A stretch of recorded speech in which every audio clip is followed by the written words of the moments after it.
Adolf Hitler. He rose to power in Germany in 1933 through a combination of economic desperation, political manipulation, and mass propaganda. What followed was one of the most systematic campaigns of mass murder in recorded history. Under his direct orders, 6 million Jewish people were killed during the Holocaust, alongside millions of others: disabled people, Roma, political opponents, and prisoners of war. Hitler didn't just build a war machine. He built an ideology that convinced ordinary people to participate in extraordinary evil.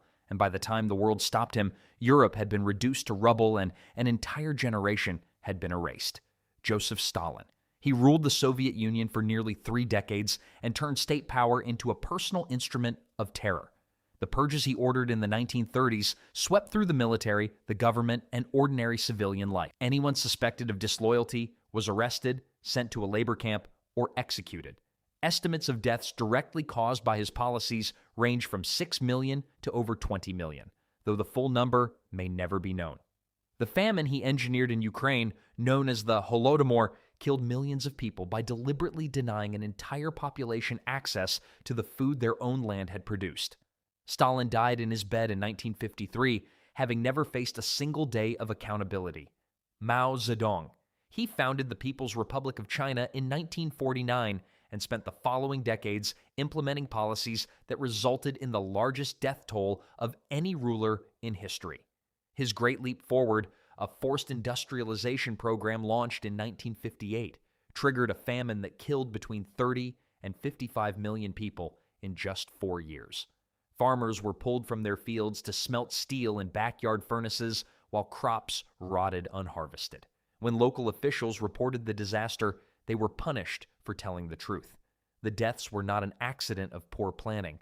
They were the result of a system that valued ideology over human life and silenced everyone who tried to say otherwise. Pol Pot. He led the Khmer Rouge to power in Cambodia in 1975 and immediately began dismantling the country from the inside. Cities were emptied overnight. Professionals, teachers, doctors, and anyone wearing glasses was targeted as an enemy of the revolution. Over the 4 years his regime held power, approximately 2 million people died, roughly a quarter of Cambodia's entire population, through execution, forced labor, starvation, and disease. Pol Pot wanted to return Cambodia to what he called Year Zero, erasing all existing culture, education, and history.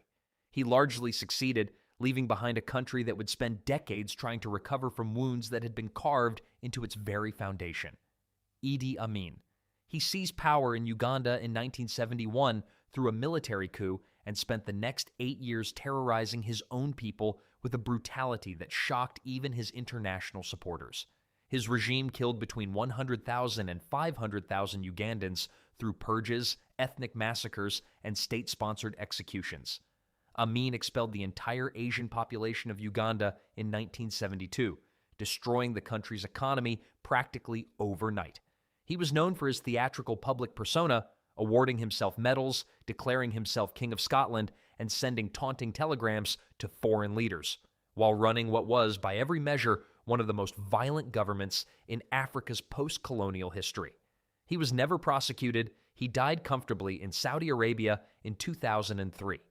Kim Il-sung. He established North Korea in 1948 and built a totalitarian system so complete that it has survived long after his own death, passed down through his family like a hereditary throne. Political prison camps were constructed early in his reign and have never been dismantled.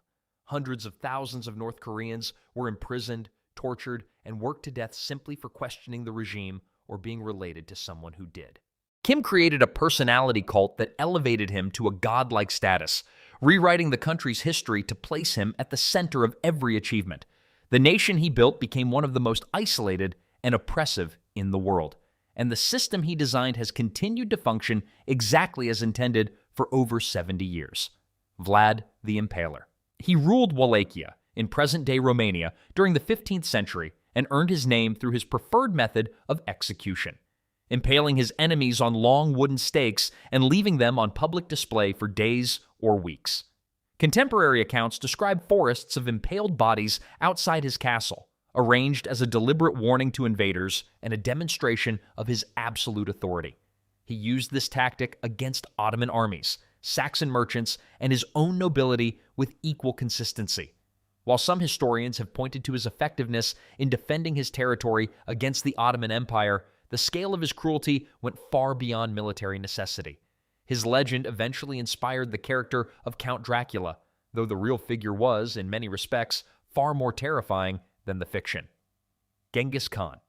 He united the Mongol tribes in the early 13th century and built the largest contiguous land empire in history. The campaigns that created that empire left a trail of destruction that reshaped entire civilizations. Cities that resisted Mongol conquest were systematically destroyed and their populations killed. The sacking of Baghdad in 1258 effectively ended the Islamic Golden Age, destroying libraries, observatories, and centers of learning that had accumulated knowledge for centuries. Estimates of the total death toll from Mongol conquests reach as high as 40 million people. Genghis Khan was not uniquely sadistic in the way some rulers on this list were. He was strategic. The violence was a tool, applied deliberately to break resistance before it could form. Tamerlane. He built an empire across Central Asia in the late 14th century by following a single consistent principle: complete and total destruction of anyone who opposed him. He ordered the construction of towers built from the skulls of defeated enemies, a practice documented across multiple cities from India to Persia. In Delhi, he killed nearly 100,000 prisoners before battle simply because he couldn't guard them. His campaigns killed an estimated 17 million people, roughly 5% of the world's entire population at the time. Unlike Genghis Khan, whose violence often had strategic purpose, Tamerlane seemed to find satisfaction in the spectacle of ruin itself. Cities that survived his passage often took generations to recover, if they recovered at all. Leopold II. He never personally set foot in the Congo, yet he managed to preside over one of the most brutal colonial regimes in history entirely from Belgium. Under the pretense of bringing civilization and Christianity to Central Africa, he claimed the Congo Free State as his personal property in 1885 and turned it into a forced labor system designed to extract rubber and ivory at any human cost. Workers who failed to meet rubber quotas had their hands cut off, sometimes by the hundreds, sometimes by the thousands. Between 5 and 10 million Congolese people died during his reign over the territory. Leopold presented himself to the world as a philanthropist. He was eventually stripped of control over the Congo in 1908 after international pressure, but he died wealthy and honored in Belgium, his crimes largely erased from his public legacy for decades. Saddam Hussein. He ruled Iraq from 1979 until 2003, with a combination of extreme surveillance, political violence, and ethnic persecution that touched virtually every part of Iraqi society. His use of chemical weapons against Kurdish civilians in the Halabja massacre of 1988 killed an estimated 5,000 people in a single attack, the largest chemical weapons assault against a civilian population in history. During the Anfal campaign that followed, between 50,000 and 100,000 Kurdish people were killed.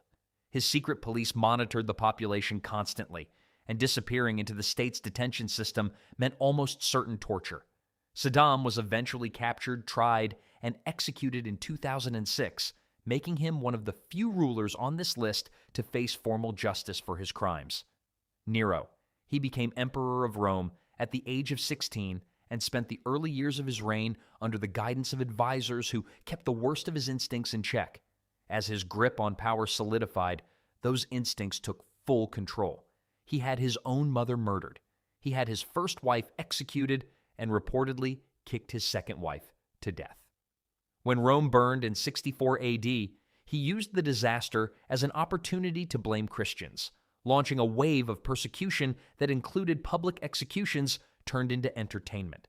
Ancient sources describe him performing on stage while people were being killed in the arenas below. Whether or not he truly played the fiddle while Rome burned, the image captured something real about a man who treated the suffering of others as a backdrop to his own performance.